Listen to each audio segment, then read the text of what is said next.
Hey everyone, welcome back to my channel. My name's Michaela and I have no shelf control. Every time guys, I'm like, I'm not gonna buy any more books. I bought more books, okay? So I am who I am and this is what I'm doing. We are going to get into the book haul. Got some historicals here. I'm really excited to read all of these. I don't read a lot of historicals, but I want to start reading more. So I actually bought this one a hot minute ago and I forgot to haul it for you guys. It's called You've Got Played by Eliza Knight, sorry, I like Liza Taylor, oh my god. Always got Liza Taylor on the brain, baby. This is the story of Lady Fiona McBean. She is kind of like a little spy trying to help the Jacobite soldiers. Brogan Grant, their paths sort of cross. Nothing sexy has really happened yet. I'm not too sure if it's going to be like sexy, but it's definitely a good little look into history. I did read some of the reviews on Goodreads and people said that it was a really sort of historically accurate retelling of that time period. I have this book by Joanna Shupp. It is called The Heiress Hunt. So we've got the Knickerbocker scoundrel Harrison Archer. He returns to New York to discover that his deceased father has bankrupted his estranged family. To save them from ruin, he is quickly forced to marry an heiress, like hitting all of the points. Last year when I first watched the first season of Bridgerton, I binged all of those books. It kind of fell apart after the book, I want to say, and then I haven't even watched the second season because I heard that my favourite scene from the second book in the Bridgerton series wasn't included. So I was like, well, why the fuck would I watch it? No, I'll watch it eventually, but I love a binge watch. I kind of have just been finding that I watch like shows when I've been playing The Sims, like multitasking. You know how I listen to audiobooks on 3 times the speed? I need to chew batteries. Like I'm someone who like needs like constantly to be doing something unless it's reading. That's kind of like the only time my brain shuts the fuck up. This one I think is going to be my favorite purely for the cover. It's by Joanna Lindsey. It's called Gentle Road. James Mallory. So he is like an ex-pirate, black sheep. I'm like, shit, that sounds so good. I think that I will basically go on like a historical romance bender when the time comes to read these books. So that's kind of why I have like a couple ready to go. And then the last one that I have is Grey. It's called A Gentleman Never Tells. A Viscount in London for one reason to find the perfect wife to give him sons. That's all I need to know. I've been reading a lot of Ice Planet Barbarians, a lot of like breeder kink. So I guess this is like the human version of that. He's not gonna have an interesting dick, but that's fine. He might like have a personality or something. These next books I was just so excited for. I read them all last year. I dragged my friend Sarah into it as well. And I ordered these when I was having not the best day, so I was like, you know what, I'll just treat myself. I will order my favorite book in a series, but I did really enjoy all of these, and I think that it's kind of imperative to read all of these books together to really get the entire story, if that makes sense. So I wanted to have them just purely for like reference sake, I guess, and for rereading purposes. I really think that you enjoy certain parts of the story when you can go back and sort of think about them. I marathon them, so like I didn't really need to think that much. Not that I'm thinking much ever. Quiet House by Callie Hart. So this is Ren and Elodie. So Ren and Elodie's book. So when I initially heard about these books, I thought it was going to be sort of like a bully romance. It's kind of not. It's kind of like depressing, sad book, which I'm all about as well. So I definitely love these books. I want to talk about them more. So if you want to see a series review, I haven't really seen that many around. I like all of the characters, but the third character is my favorite. He's the third book, and I definitely think that you really get a good grasp of him after seeing him like pop up in the other 2 books, and then you get inside his head in the third one. You're like, what the fuck? Oh my god, wild time. And this book is a lot different than I thought it was going to be initially, because you kind of think, yeah, like, oh, a bully sort of romance, like weird. This is deep, heavy shit, and it sort of becomes almost like a murder mystery at the 40% mark. It's pretty cool, honestly. I'm not gonna lie. Like in retrospective reading it, now that I've had time to sort of think about it, to mull it over, I think that was really well done, different than what you initially think walking into it. So then we've got Riot Rules by Callie Hart, and this is Dash and Carrie's book. This is like second chance romance, kind of. The majority of this book is actually told in the past, like 8 months previous to the first book.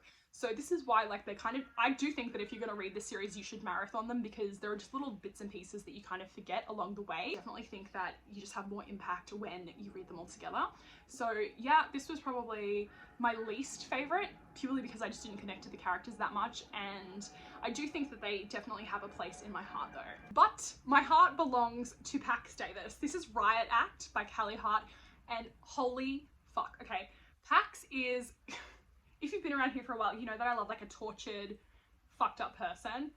Pax is that. There is like so much hilarity in this book that doesn't even mean to be funny. I don't want to spoil anything, but Pax's relationship with his mother is just, it's like too much to bear. Like it's just so funny the way that they're at each other's throats all the time. You see Pax sort of in the background of the book.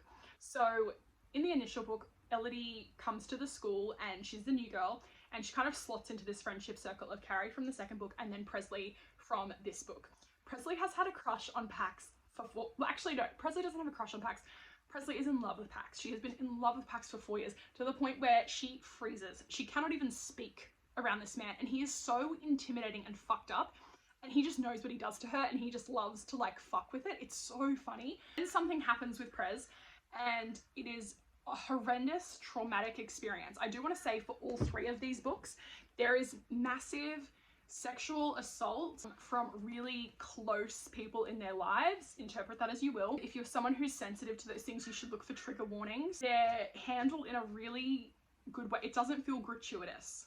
It really feels like there is a genuine approach to these books, and I do think that it's really well done. This book is everything. There is this scene where Pax spits in her pussy, and I'm like, okay, do me next. I'm here. Amazing. I love this book so much. I can't wait to reread these books. They're so heavy. Oh my god, they're so heavy. What I said about buying my favorite book from a series, I bought The Mistake, which is the second book in the Off Campus series by Elle Kennedy. I know that a lot of people don't like this one. They're like, oh, I wasn't really into that one. This is my favorite. Okay, so it's John Logan and Grace. Another sort of back and forth sort of second chance romance. Initially, from the first book, John thinks that he has a thing for Hannah, and it turns out that he actually just wants to be in a relationship. And then he sort of like tries to go to his friend's dorm room, and it turns out that Grace is living there. He's just got the wrong dorm room, and you know, she's like watching an action movie, sort of hook up, and then Grace is really meek and mild, and John's obviously like a man whore hockey player.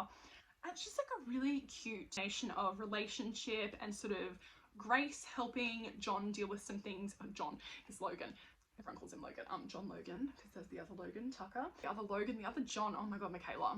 I've been talking for too long, guys. In his personal life has a couple of things going on with a family member, and Grace really helps him to sort of confront that. Like, Logan's kind of thinks that he's on this like one-track path of not having the best life that he could possibly have, and she's just really amazing and supportive and wonderful, and I just really love this one. I definitely wanted to own it. I really like the new cover. I think it's really cute, little sockies. Got The Roommate by Rosie Danan. So this is a girl, Clara. She is looking for somewhere to live, and she moves into this place and finds out she is living with an adult entertainer. This man, his name is Josh. I think that it's just sort of like their love story. I have seen this around so much. I remember when like the first cover came out, and then someone had another cover, and it's just like really cute. So this is like one of those cartoon covers. I think this is going to be one of those books that people pick it up thinking it's going to be like a little chick flick thing, and it's just going to be like porn. I'm so excited. Also grabbed Get a Life, Chloe Brown by Talia Herbert. I know that this trilogy has completed now.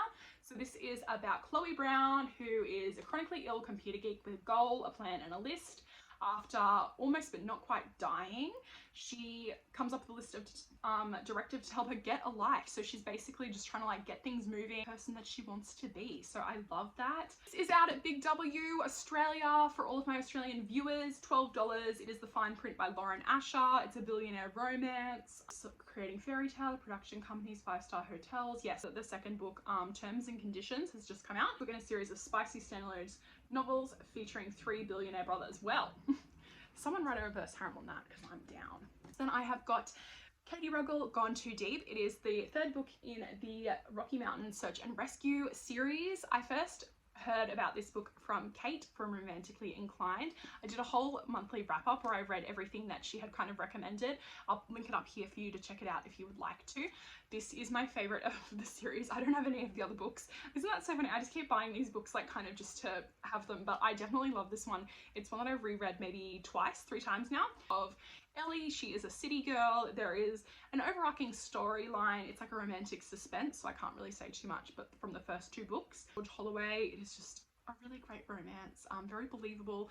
Ellie's the sort of character who, she understands her weaknesses, and she sort of sees that she's not adapted to live and survive kind of in the Rocky Mountains, so she employs George to help her find her father, who is dealing with a psychotic break. I picked up these 2 books by Rachel Lynn Solomon. So I've got Weather Girl, which I also talked about in my Romantically Inclined wrap up, and then I have got The X Talk. So Weather Girl is about a meteorologist who is dealing with her stuff. It's a really accurate representation of mental health and the way that people can kind of handle things. As I mentioned in the Romantically Inclined wrap up, that it is a good examination of sort of a mother-daughter relationship and how we sort of perceive ourselves as daughters when we have things going on with us that are the same as what our mothers do.